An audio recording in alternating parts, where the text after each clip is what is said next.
Bismillahirrahmanirrahim, salam alaikum. Bon, dans cette vidéo, nous allons traiter toujours les exercices de la série, toujours dans la série 2. Nous allons commencer par l'exercice de 9, et qui ça sera le sujet de cette vidéo. Alors, dans l'exercice 2 de 9, on vous dit choisissez la bonne réponse, c'est-à-dire A ou B en justifiant votre réponse. Alors, nous partons directement par la question numéro 3. Alors, qui dit qu'une surface équipotentielle est une surface où le potentiel reste constamment nul en tout point de cette surface. Donc, non, ça n'a pas de sens. Ou là, constant en tout point de cette surface, oui. Donc, c'est constant en tout point de cette surface. D'ailleurs, le nom a déjà une surface équipotentielle. Maintenant, le commun est mutasawi.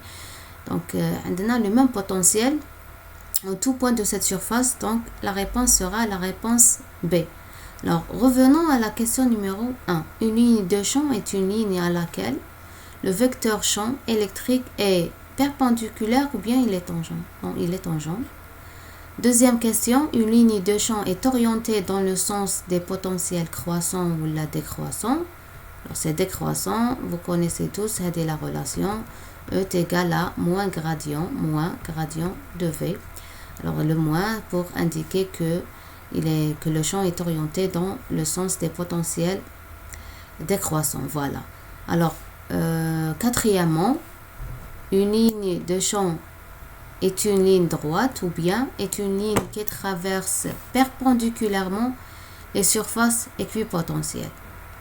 Alors, c'est la réponse numéro B. Alors, pour justifier cette réponse, nous allons utiliser le champ électrique, le vecteur champ électrique. Alors, là, supposons que nous avons une surface équipotentielle. Donc, quand on a une surface équipotentielle, maintenant, en tout point de cette surface, nous avons le même potentiel. D'accord? Alors, cette surface, elle est portée à un potentiel, par exemple, V. On va prendre deux points, R, un point, par exemple, A, et un point B, maintenant, un point B. Voilà, parce que là, je vais utiliser un déplacement infinitésimal dl. Alors, prenons une charge, par exemple, là, il y a une charge Q qui se déplace le long de cette surface équipotentielle. Alors, le déplacement TH, justement, j'ai pris Hada, je vais l'appeler par dl.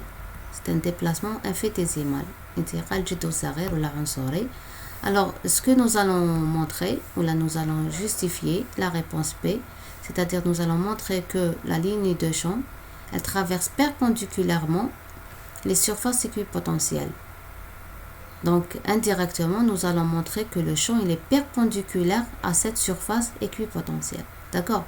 Alors, si je dis une charge, je vais dire une force. Donc, la charge, elle subit une force qui est égal à Q fois le champ E créé par les autres charges qu'on a. D'accord? Alors, madame تكلمنا على une force ou madame تكلمنا على un déplacement, donc automatiquement je peux calculer ce qu'on appelle le travail de la force. Alors, on a le travail de la force que je vais calculer, c'est entre le point A et B, ou là de A à B. Très bien. هذا le travail, d'accord? Alors, je vais utiliser le théorème de l'énergie potentielle, il est égal à moins delta EP. Donc, qui est égal à moins. Alors, le EP final, est le EP au point B, moins EP initial, qui est égal à EP au point A. Donc, je vais avoir quoi? Je vais avoir EP au point A, moins EP au point B. Très bien. Donc, ça, c'est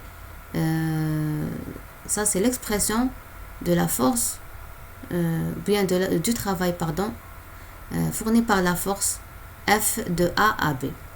Donc, d'une autre part, je sais que l'énergie potentielle d'une charge électrique, elle est égale à la charge, à la valeur de la charge, multipliée par le potentiel créé par les autres charges. Madame, le potentiel, donc je vais utiliser le potentiel de la surface équipotentielle. D'accord? Donc, je vais dire que EPA, c'est Q fois V au point A, moins EPB, c'est Q fois V au point B. Or, واش عندي هنايا؟ عندي VA est égal à VB. Voilà, parce que je suis sur la même surface équipotentielle. Donc, même surface équipotentielle. D'accord? Donc, je vais tirer là le Q facteur commun et vous l'élever à moins VB. Donc, je viens de dire qu'ils sont égaux. Donc, directement, le travail, il est nul.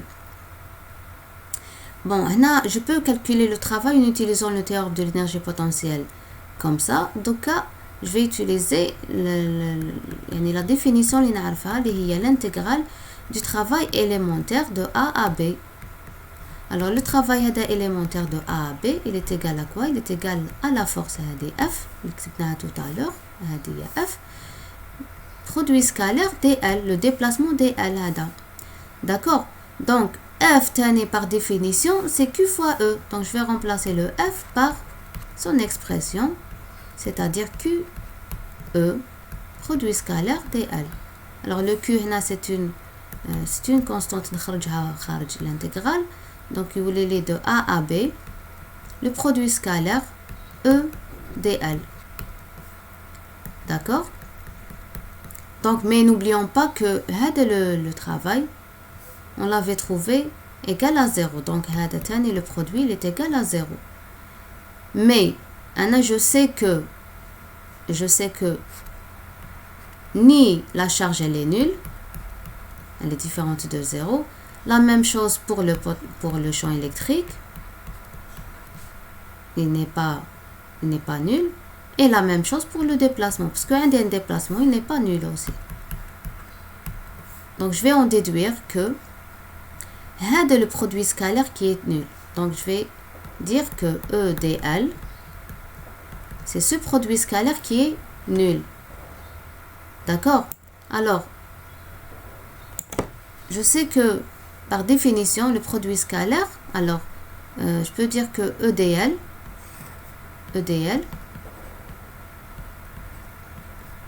c'est le module de E fois le module de dl fois cosinus E dl. D'accord? Donc E dl, je vais l'appeler par θ. Alors, ce produit scalaire, il est nul. Je qu'on a tout à l'heure, il n'est pas nul. Il n'est pas nul. Donc, automatiquement, cosinus θ qui est égal à 0. Ça veut dire quoi? Ça veut dire que soit θ égale à pi sur 2, donc θ égale à pi sur 2, ou là, moins pi sur 2. Alors, ce qui m'intéresse,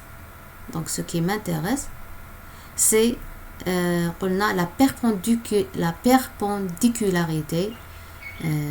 Donc, on a la ligne de champ, elle traverse perpendiculairement les surfaces équipotentielles. Je vais prendre la valeur absolue. Donc, c'est plus ou la moins. Il faut qu'on ait une autre surface équipotentielle. Est-ce que c'est pi sur 2 ou la moins pi sur 2? D'accord? Parce que le champ qu'on a tout à l'heure, il est dans le sens des potentiels décroissants. Par exemple, par exemple, هذا 2 volts. Ou ça, c'est supposons, donc ça c'est 5 volts. Alors, on a le déplacement dl, il était là. On a le champ soit pi sur 2, soit moins pi sur 2. Alors, comme on a le champ, il est dans le sens des potentiels décroissants, donc je vais prendre comme ça. D'accord? Donc, voilà, pour dire les pi sur 2, ou bien moins pi sur 2.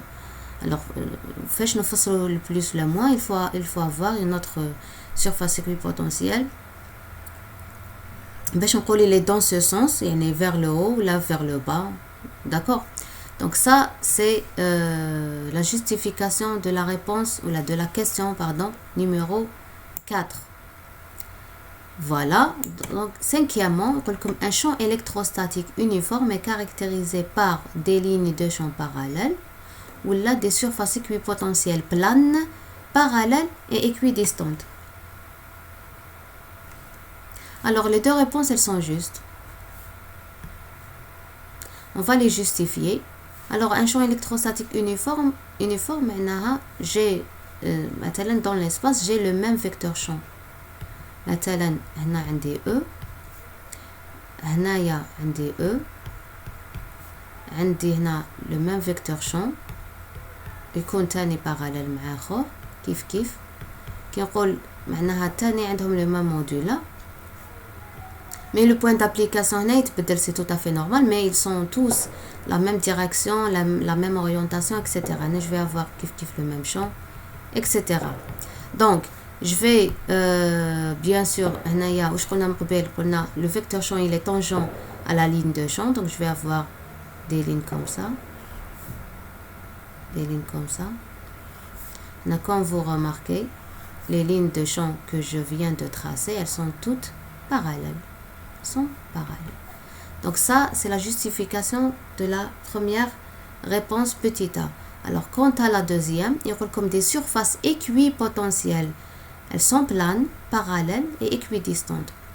Alors, on a tout à l'heure, on a les lignes de champ sont perpendiculaires, on vient de le faire. Hein? Elles sont perpendiculaires. Elles sont perpendiculaires à la surface équipotentielle. Donc, automatiquement, je vais avoir des surfaces comme ça. Voilà. Bien sûr, quand on a une surface équipotentielle, dans ce cas, vous allez avoir des plans. Ce sont des plans. Mustawiyat. Donc, quand on a le plan, maintenant, on a deux dimensions. Maintenant. Tout ce que vous voyez, hada, la partie juste hada, la limite. Donc, ce sont des plans comme des feuilles, comme ça, placés perpendiculairement aux lignes de champ. Donc, voici les surfaces équipotentielles. Donc, ça, c'est surface SEQ. Donc, je vais ajouter, pour faire la différence avec la ligne de champ. Très bien. Donc, ce sont des surfaces planes. On a ces des plans. Là, on vient de justifier ça. Elles sont parallèles, oui, elles sont parallèles. Équidistantes, ça veut dire quoi? Ça veut dire que, par exemple, là, si j'ai pris cette orientation, ça veut dire que voilà. Maintenant, on a 2 volts, ici on a 4 volts, ici on a 6 volts, ici j'ai 8 volts, ici j'ai 10 volts, etc. Donc, ça veut dire que la différence entre 2 et 4, la distance est je vais avoir la même chose, le même delta x, la même distance, voilà. Pour un delta V, maintenant pour un delta V constant, je dois avoir le même delta x. Un delta V ici, dans mon exemple, il est égal à 2. Donc, je dois trouver le même delta x. On va le montrer maintenant. Alors, on va toujours démarrer de la relation E est égale à moins gradient de V.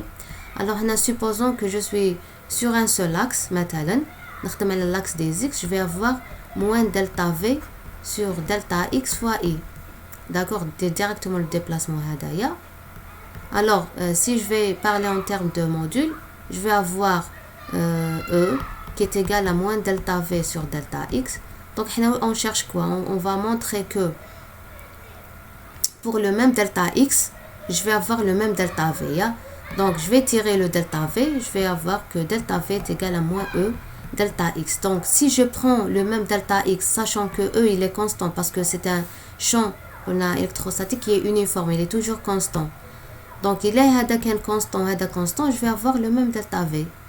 Donc, ça, c'était la réponse de la quatrième, ou bien, pardon, la cinquième question. C'est la fin de la vidéo. Je vous remercie pour votre attention. Avant de terminer, pardon. Alors, concernant la question 4, donc, j'avais dit que la ligne de champ, elle traverse perpendiculairement les surfaces équipotentielles. Oui, c'est vrai. On a montré ça en utilisant le champ. Bien sûr, quand le champ ou la ligne de champ, c'est la même chose. Regardez. Par exemple, si je prends une surface équipotentielle comme ça, je vous tout à l'heure, le champ, il est perpendiculaire à cette surface. Là, on vient de le montrer.